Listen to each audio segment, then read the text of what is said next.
जय हिंद। स्वागत है आप सभी का हमारे इस क्लास में।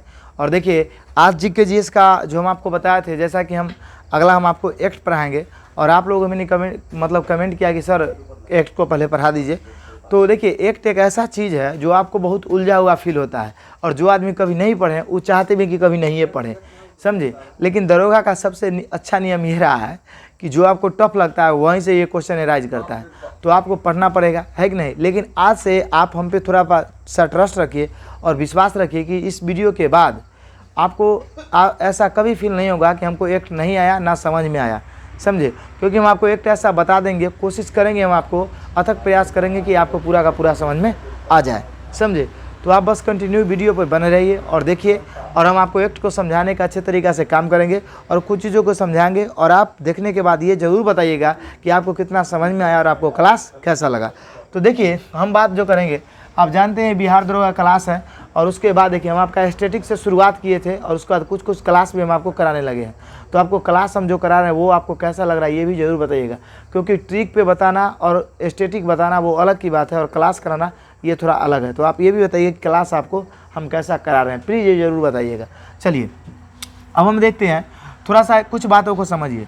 और ये वीडियो अगर थोड़ा लंबा भी हो जाए तो आप ऐसा नहीं कि स्किप करके भाग जाइएगा, क्योंकि समझने के लिए आपको थोड़ा अच्छा जानने के लिए थोड़ा टाइम लगेगा, समझे। चलिए तो हम शुरुआत करते हैं। पहले देखिए, अगर हम बात करते हैं अंग्रेज़ों का, किसका, अंग्रेज़ों का, तो आप जानते हैं कि हमारे भारत के अंदर कई यूरोपीय कंट्रीज आए, उसमें से आपका जो पूरा स्टेबल अपने आप को कर पाया वो अंग्रेज़ ही कर पाए। इसका पीछे कारण यही था कि अंग्रेज़ को दो तरह का सपोर्ट मिलता था। एक तो उसका कंपनी खुद में होशियार था और दूसरा उसको ब्रिटेन के सरकार भी सपोर्ट किया करती थी। तो इस वजह से क्या हुआ कि अन्य यूरोपीय कंट्री को उसने हरा दिया भारत के अंदर। और उसके बाद भारत के भी जो छोटे मोटे या बड़े बड़े राजा थे उन सभी को एक दूसरे में लड़ा के ये क्या किया कि धीरे धीरे भारत के अंदर अधिकार कर लिया। और जैसे जैसे इसने अधिकार किया ये धीरे धीरे पूरे इंडिया के अंदर एक्सपेंड कर गए, पूरे फैल गए, समझे। तो आखिर ऐसा हुआ कैसे, तो इसको हम थोड़ा समझते हैं।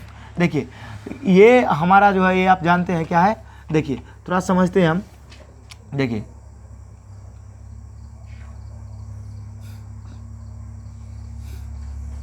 ये है इंडिया, समझे।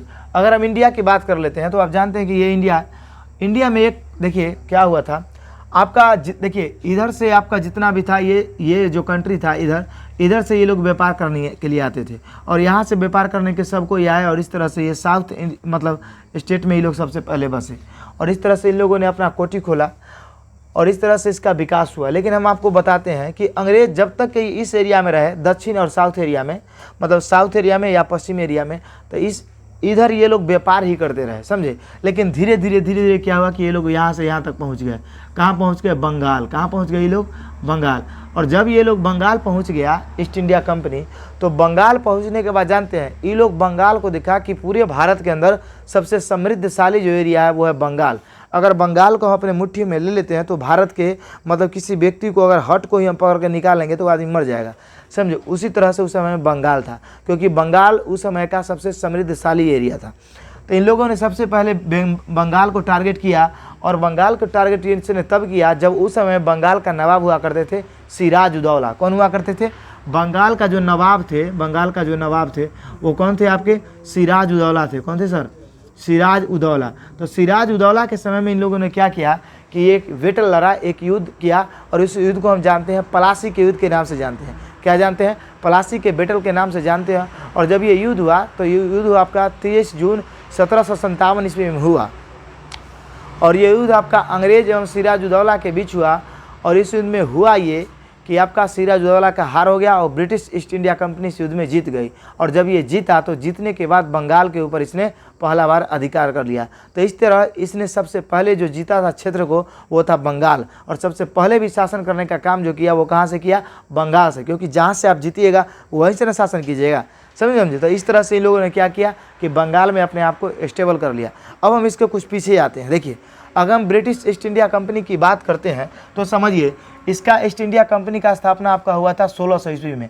अब देखिए किसी भी, जैसे में पुर्तगाली East India Company, British East India Company, फ्रांसीसी East India Company, Danish East India Company, sir हम सब में ईस्ट इंडिया कंपनी क्यों लगा रहे हैं? तो देखिए ये देश जितना भी आ रहा था आपका इस एरिया से आ रहा था। किस एरिया से? इस एरिया से। और इस एरिया से जब देखिएगा, चाहे इस एरिया से, तो हमारा भारत ऐसे ही ज़्यादा ऊपर हो गया। इस एरिया से जब देखिएगा तो हमारा भारत जो पड़ता है यूरोप के इस कंट्री से, इधर से हमारा भारत पूर्व एरिया में पड़ता है। कहने पड़ता है पूर्व में। तो इसी वजह से इन सब देशों के लिए हमारा भारत पूर्व एरिया में पड़ता था, तो इसलिए ये सब नाम रखता था ईस्ट मतलब क्या था? पूर्वी ईस्ट इंडिया कंपनी। और इसको भारत में आना था, तो इसी वजह से इसका नाम क्या था? East India company. और पुर्तगाल भी, तो सब कोई कंट्री तो यूरोप से ही ना आए थे, तो सबके लिए तो पूर्व में ही हो गया भारत। तो आशा करते हैं आपको समझ में आ गया होगा। तो जो ईस्ट इंडिया कंपनी का स्थापना आपका हुआ था वो था 1600 ईस्वी में। और इसका जो स्थापना हुआ था तो उस समय में देखिएगा इसका स्थापना हुआ था ब्रिटेन में, लेकिन उस समय में भारत का पूछ देता है कि मुगल शासक कौन था। तो इसके स्थापना के समय मुगल शासक अकबर हुआ करते थे, क्योंकि अकबर का मृत्यु आप जानते हैं कि 1605 ईस्वी में हो गया था। तो उस समय में जो भारत में शासन चल रहा था, जब ब्रिटिश ईस्ट इंडिया कंपनी का स्थापना ब्रिटेन में हुआ था, तो यहाँ पे अकबर का शासन था। अब देखिए हम आगे बात करते हैं कि बंगाल में अंग्रेजों ने स्थापित अपने आप को कब किया? तो प्लासी के युद्ध के बाद किया। प्लासी का युद्ध जब 23 जून 1757 को हुआ, तो इसी युद्ध के बाद अंग्रेजों ने क्या किया कि बंगाल के क्षेत्र को जीत लिया, समझे। और बंगाल के क्षेत्र को जीतने के बाद ये 23 जून 1757 ईस्वी को जीता। और इसको जीतने के बाद इन्होंने क्या किया कि बंगाल के अंदर शासन व्यवस्था को बांट दिया। शासन व्यवस्था को कैसे बांट दिया? देखिए आपको एक बात पता होना चाहिए, फ्लैशबैक में थोड़ा चलिए। सिराजुद्दौला का मतलब जो सेनापति था वो था मीर जाफर। यही ने धोखा दे दिया था आपको, मतलब रॉबर्ट क्लाइव के कहने पर। रॉबर्ट क्लाइव इसको लोभ दिया था कि जब सिराजुद्दौला मारा जाएगा तो तुमको हम अगला नवाब बना देंगे, और इसी वजह से ऐसा हुआ था। तो जब मीर जाफर आपका नवाब बना, तो देखिए कंपनी कैसे शासन किया। अगर हम ईस्ट इंडिया कंपनी की बात करते हैं तो इसने दो तरह से शासन को बांट दिया, जिसको हम द्वैध शासन के नाम से जानते हैं। क्या जानते हैं? द्वैध शासन। इसने क्या किया, इसकी अगर हम बात करते हैं, थोड़ा देखिए आप कहेगा सर कितना पीछे आप बता रहे हैं। पीछे नहीं बता रहे हैं, समझने के लिए बिल्कुल ज़रूरी है। आपको फिर समझ में कैसे आएगा, है कि नहीं है? तो इसने शासन को दो भागों में बांट दिया। आप थोड़ा देर रहिए ना वीडियो पर, बस 5 से 7 मिनट रहिए, उसके बाद खुद ब खुद हम बात करने लगेंगे टॉपिक पे, समझे। तो इसने शासन को दो भागों में बांट दिया। तो एक तरफ बांट दिया नवाब को, समझे, और एक तरफ बांध दिया क्या? ईस्ट इंडिया कंपनी को, समझे। तो देखिए नवाब जो था आपका वो था मीर जाफर। कौन था? मीर जाफर। तो मीर जाफर अब ईस्ट इंडिया कंपनी का कठपुतली बन के रह गया था, इसको जिन्ना मनते नचा रहा था, समझे। मतलब इसके हाथों का ये बैल हो गया था, गधा हो गया था। कौन आपका? या गिदर हो गया था। कौन? मीर जाफर। क्योंकि मीर जाफर तो उसको धोखा देने पर, रॉबर्ट क्लाइव के कहने पर उसको धोखा दे दिया था। तो इसका कोई औकात नहीं था किसके सामने? ईस्ट इंडिया कंपनी के सामने। और ईस्ट इंडिया कंपनी आपका रुपया पैसा संबंधित काम देखता था, समझे। तो जितना भी रुपया पैसा का काम देखता था वो देखता था ईस्ट इंडिया कंपनी, और नवाब देखता था किसको? ये देखता था शासन व्यवस्था को। तो समझ में आपको आ गया कि इस तरह से बंगाल अब चलने लगा था प्लासी के युद्ध के बाद।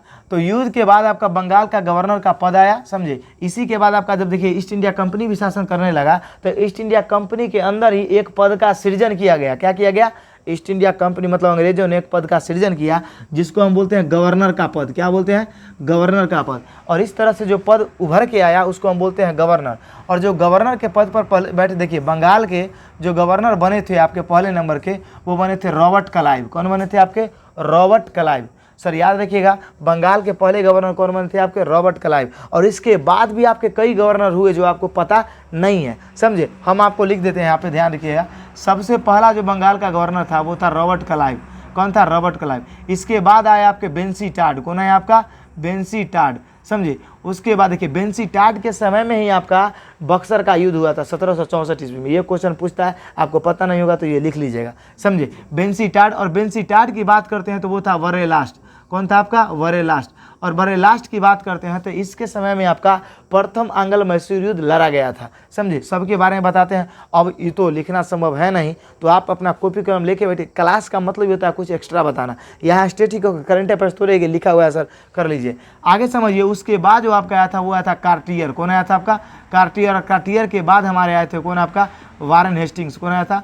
Warren Hastings. तो इस तरह से आपका क्रम आया। लेकिन आप जब कम पढ़े होंगे, चाहे आप लुसेंट वगैरह से पढ़े होंगे, तो एक बार कुदका दे होंगे कहाँ? क्लाइव से वारेन हेस्टिंग्स। लेकिन ऐसा आपको करना बिल्कुल नहीं है। तो ऐसा करते हैं, आपको उधर समझ में आ गया होगा। उसके बाद आपका वारेन हेस्टिंग्स आया था। तो जब ये 4 गवर्नर बने, क्लाइव बना, बेंसी टाड बना, वरेलास्ट बना, कार्टियर बना, तो ये चारों के समय तक आपका बंगाल के गवर्नर को सिर्फ और सिर्फ गवर्नर बोला जाता था। क्या बोला जाता था? गवर्नर। मतलब ये 4 लोगों को सिर्फ और सिर्फ गवर्नर बोला गया। क्या बोला गया? गवर्नर। लेकिन आगे जाके देखिएगा इस पद का नाम थोड़ा बदल दिया गया, इसके पद की ताकत को भी बढ़ा दिया गया। और इस पद को आपका मतलब देखिएगा 1773 के एक्ट आता है, क्या आता है एक्ट, और ये एक्ट स्पेशल बंगाल में ही लागू होता है। 1773 का रेगुलेटिंग एक्ट आता है और इसमें वारेन हेस्टिंग्स बनते हैं, आपके बंगाल का गवर्नर जनरल बनते हैं। क्या बनते हैं? बंगाल के गवर्नर जनरल। तो वारेन हेस्टिंग्स के साथ एक नया शब्द जुड़ जाता है कि आपका जनरल। याद हो गया आपको? चलिए, आशा करते हैं यहाँ तक आपको समझ में आया होगा। तो आप देखो कि हम आप कहाँ आ गए, 1773 के रेगुलेटिंग एक्ट पर आए कि नहीं आए? तो सर आ गए, बिल्कुल आ गए। और इधर भी आप पूरा का पूरा ब्यौरा समझ गए होंगे। अब समझ गए तो चलिए हम आगे बात करते हैं। तो देखिए, जो पहला एक्ट आपका आया था 1773 का रेगुलेटिंग एक्ट आया था। अब आप कहिएगा सर ये बताइए कि एक्ट पूरे भारत में लागू हुआ था? नहीं, जहाँ पे ईस्ट इंडिया कंपनी का शासन है, अधिकार है, वहीं तक नहीं नियम कानून लगाएगा, है कि नहीं? आप एक बात समझिए, आपको अगर कोई नियम लगाना है तो आप पूरा गांव मोहल्ला में लगा दीजिएगा कि अपने परिवार में लगाइएगा। तो इसी तरह से ये लगाया सबसे पहले कहाँ पे लगाया? बंगाल में। तो ये जो नियम लगाया ये 1773 का रेगुलेटिंग एक्ट आया। और इस एक्ट का आने का कारण एक ही था कि ईस्ट इंडिया कंपनी को लेकर ब्रिटिश सरकार को पता चलने लगा कि ससुरा उछलता है, हम भारतीय लोग से उछलता है 100 रुपया, हमको यहाँ मतलब ब्रिटेन में भेजता है 85 रुपया। ये 50 रुपया सब अंग्रेजवा सब चुरा लेता है, ईस्ट इंडिया कंपनी के कर्मचारी और उसके बाद उसके गवर्नर। तो इसी के लेकर ये एक्ट आया था, मतलब शिकंजा कसने के लिए किस पर? ईस्ट इंडिया कंपनी के ऊपर। और कौन? ब्रिटेन के सरकार। तो देखिए, जब 1773 का रेगुलेटिंग एक्ट आया तो इसमें देखिए ईस्ट इंडिया कंपनी पर इसमें क्या किया गया? नियंत्रण किया गया। उसके बाद देखिए अगर हम बात करते हैं इस एक्ट के समय में, तो इस एक्ट के समय में आपका जो वहाँ के प्रधानमंत्री था ब्रिटेन का, वो थे लॉर्ड नॉर्थ। कौन थे? Lord north. और उसका देखिए यहाँ पे आपका कौन थे? बंगाल के, मतलब ये बंगाल में प्रभावी हुआ, सिर्फ और सिर्फ कहाँ? बंगाल में। अब देखिए हम एक बात आपको बताते हैं। आप कहेगा सर, देखिए इसको हम थोड़ा इधर हटा देते हैं। देखिए आप कहेगा सर एक बात बताइए कि बंगाल पर आखिर का अंग्रेज कब तक शासन करेंगे? तो देखिए 1773 से शुरू करेंगे आपका, समझिए 1773 के रेगुलेटिंग एक्ट से। और जब 1833 का चार्टर एक्ट हम पढ़ाएंगे आपको, 1833 के चार्टर एक्ट, तब तक के ये लोग कहाँ पे रहेंगे? बंगाल पे। और 33 के बाद ये पूरे भारत पर शासन करने लगेंगे। समझे? तो आपको 33 से पहले तक सिर्फ बंगाल का एक्ट पढ़ाया जाएगा। तो आप अब समझ गए होंगे। समझिए, आगे हम बात करते हैं इसमें प्रावधानों का। इसमें प्रावधान क्या क्या था? तो देखिए इसमें प्रावधान था कि बंगाल के अंदर, देखिए बंगाल जो आपका था, ये बंगाल के अंदर 2 प्रेसिडेंसी और था, जिसको हम बोलते हैं क्या? मुंबई और मद्रास। समझे? तो मुंबई और मद्रास को अंडर में कर लिया गया था। तो यहाँ पे देखिए, यहाँ पे आपका क्या था? मुंबई, और यहाँ पे क्या था? आपका मद्रास। तो अगर इन दोनों की बात करते हैं तो इन दोनों पर भी आपका नियंत्रण बंगाली के गवर्नर रखता था। समझ में आया कि नहीं आया? मतलब बंगाल का जो गवर्नर जनरल था या गवर्नर था, वही आपका मद्रास और मुंबई के ऊपर भी क्या करता था? नियंत्रण रखता था। तो इसी वजह से हम क्या बताएं, बंगाल के अंदर मुंबई और मद्रास को अधीन कर दिया गया। उसके बाद देखिए आगे हम बात करते हैं, कोलकाता सुप्रीम कोर्ट का स्थापना 1773 के रेगुलेटिंग एक्ट के तहत ही किया गया। और इसमें जो सुप्रीम कोर्ट के मुख्य न्यायाधीश बनाए गए, वो बनाए गए सर एलिजा इम्पे। सर हम नहीं लिखे हैं, लेकिन आपका इम्पे लिख दिया, सर एलिजा इम्पे। और सर एलिजा इम्पे के साथ आपका 2 और बने, आपका उनका नाम था आपका क्या? तो लिमेस्टर, हाइड एवं एक और था आपका चैम्बर्स, मतलब लिमेस्टर, हाइड एवं चैम्बर्स, ये 3 बने थे। तो आप इस तरह से आप याद कर सकते हैं। समझे? तो आपका मेन कौन थे मुख्य न्यायाधीश? Elijah Impey. समझे? अब चलिए आगे हम बात करते हैं। आगे हम बात करते हैं कि बंगाल के गवर्नर के पद को गवर्नर जनरल कर दिया गया। क्या कर दिया गया? देखिए 1773 के रेगुलेटिंग एक्ट में प्रावधान किया गया कि देखो भैया, अब बंगाल का जो गवर्नर कहा जाता था वो गवर्नर नहीं होगा, अब गवर्नर के साथ तुमको जनरल भी बोलना पड़ेगा। क्या बोलना पड़ेगा? जनरल भी। और बंगाल के गवर्नर जनरल बोला जाने लगा। आशा करते हैं कि 1773 के रेगुलेटिंग एक्ट को आप अच्छे तरीक़ा से समझे होंगे। समझे? अगर कोई डाउट होगा तो आप ज़रूर पूछ लीजिएगा। अब हम आगे बात करते हैं। देखिए जब 1773 के रेगुलेटिंग एक्ट आया तो एक लोचा हो गया। लोचा क्या हो गया? देखिए हम आपको बताते हैं। जब ये एक्ट आया ना तो सुप्रीम कोर्ट का स्थापना किया गया कलकत्ता में। जब कलकत्ता में स्थापना किया गया तो एलिजा इम्पे जो था, एलिजा इम्पे ससुरा कौन गया? करने गया? वारेन हेस्टिंग्स हुआ। कौन गया? Warren Hastings. वारेन हेस्टिंग्स ये दोनों आपका मिल गया। क्या किया? मिल गया। तो वारेन हेस्टिंग्स और एलिजा इम्पे दोनों मिल गया और दोनों साठ गांठ कर लिया कि भैया हम गलती करेंगे, तू सजा देना। तो जो भी गलती मतलब हम गलती नहीं करें, कोई गलती करेगा हम उसको ठुकवा देंगे, तुम सजा देने के लिए तैयार रहना। ये दोनों मिल गया और कितना व्यक्ति को आपका फांसी तांसी दिलवा दिया। कौन? एलिजा इम्पे, वारेन हेस्टिंग्स मिल के। और ये दोनों को काम को बांटा नहीं गया था और इसी का फायदा ये दोनों उठा लिया। और भी बात चला पता किसको जानते हैं, ब्रिटिश सरकार को। तो ब्रिटिश सरकार सोचा रहे भैया हमसे तो गलती हो गया, तो इसीलिए ये अगला एक्ट लाया, आप जानते हैं आपका कौन, एक्ट ऑफ सेटलमेंट लाया। क्या लाया, एक्ट ऑफ सेटलमेंट। और एक्ट ऑफ सेटलमेंट जो आपका आया वो आया 1781 में, 1781 में आया। और जब ये एक्ट आया तो इस एक्ट का एक नियम था कि इसमें 1773 के रेगुलेटिंग एक्ट को सुधार के लिए आया था। और सुधार यही किया गया कि कहा गया कि देखो भैया जो सुप्रीम कोर्ट का काम है उसमें गवर्नर हस्तक्षेप नहीं कर सकता है, और जो गवर्नर जनरल का काम है उसमें सुप्रीम कोर्ट हस्तक्षेप नहीं कर सकता है। दोनों को पावर को अलग अलग बांट दिया गया। आशा करते हैं आपको समझ में आ गया होगा, समझे। इसी वजह से देखिएगा 1773 के रेगुलेटिंग एक्ट में सरकार से कुछ भूल हुई, इसलिए इसको हम प्रयास में भूल की संज्ञा कहते हैं। प्रयास क्यों कहते हैं, अंग्रेजों के द्वारा ये पहला एक्ट लाया गया था, इसीलिए इसको हम बोलते हैं प्रयास, समझे। और उसके बाद देखिए इसको भूल की संज्ञा इसलिए कहते हैं कि इसमें अंग्रेज से कुछ ना कुछ भूल हो गया था, इस वजह से कई लोगों को, निर्दोष लोगों को भी सजा दे दिया गया। तो इसलिए इसको हम क्या बोलते हैं, प्रयास में भूल की संज्ञा। ये नई बात है, आप याद रखिएगा। अब हम आते हैं आगे, देखिए अगला जो एक्ट था आपका वो था पिट्स इंडिया एक्ट 1784। अगर पिट्स इंडिया एक्ट 1784 की बात करते हैं तो ये आया था, देखिए उस समय में जो पीएम ब्रिटेन के जो पीएम थे वो थे विलियम पिट। कौन थे, विलियम पिट। और विलियम पिटे के नाम पर आपका आया था पिट्स इंडिया एक्ट 1784। अगर हम बात करते हैं तो इसमें खास बात क्या था, देखिए इसमें खास बात ये था कि कंपनी के शासन को दो तरीका से करना था, जिसको हम बोलते हैं द्वैध शासन।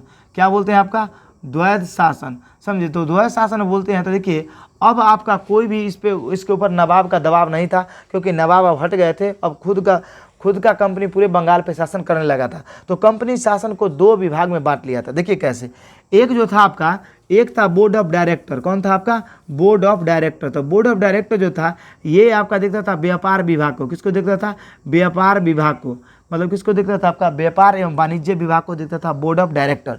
और बोर्ड ऑफ कंट्रोलर जो था आपका ये देखता था राजनीतिक विभाग को। किसको देखता था, राजनीतिक मामला को देखता था, राजनीतिक मामला को। और उसके बाद ये जो था आपका बोर्ड ऑफ डायरेक्टर ये देखता था व्यापार मामले को, मतलब व्यापार एवं वित्तीय मामले को देखता था आपका कौन, ये। तो कहने का मतलब ये है कि रुपया पैसा वाला काम देखता था बोर्ड ऑफ डायरेक्टर, और उसका देखिए राजनीतिक मामला कौन देखता, मतलब बोर्ड ऑफ कंट्रोलर। तो ये आपको याद कैसे रहेगा, तो देखिए अगर हम कंट्रोलर की बात करते हैं, पहले बात करने से पहले सुनिए, आप अगर चैनल पर नए हैं, आपको क्लास सही लग रहा है तो आप चैनल को सब्सक्राइब जरूर कीजिएगा। बड़ा मेहनत लगता है वीडियो बनाने में, समझे। हम अपना पढ़ाई लिखाई छोड़ के आपके लिए इतना मेहनत करते हैं, क्योंकि आप जब सब्सक्राइब कीजिएगा तभी तो हमको सपोर्ट मिलेगा, और जब सपोर्ट मिलेगा तब क्या करेंगे कि हम आपके लिए और वीडियो बनाएंगे और आपको हम सेवा देंगे, है कि नहीं। क्योंकि इधर आप लोग व्यू को भी थोड़ा गड़बड़ा दिए हैं, सब्सक्राइब भी थोड़ा गड़बड़ा गया है। तो आप चैनल पे नए हैं तो ज़रूर सब्सक्राइब कीजिए। हम यही आपसे आशा रखेंगे, इतना मेहनत का फल जब आप सब्सक्राइब करते हैं तब हमको लगता है कि मिल गया।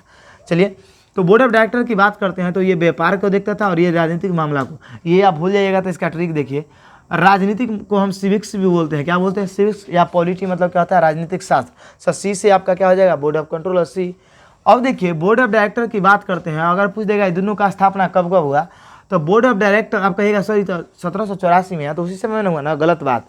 बोर्ड ऑफ डायरेक्टर का स्थापना आपका 1600 में हो गया था। कब हुआ था, 1600 ईस्वी में। क्यों, क्योंकि जब 1600 ईस्वी में बना था तब व्यापारी ना कंपनी था कि नहीं था, तो इसका मतलब बोर्ड ऑफ कंट्रोलर का स्थापना तभी हो गया था। और बोर्ड ऑफ कंट्रोलर की बात करते हैं, डायरेक्टर तो हो गया, कंट्रोलर की बात करते थे, इसका स्थापना हुआ 1784 के पिट्स इंडिया एक्ट के तहत, समझे। अब आप समझ गए होंगे।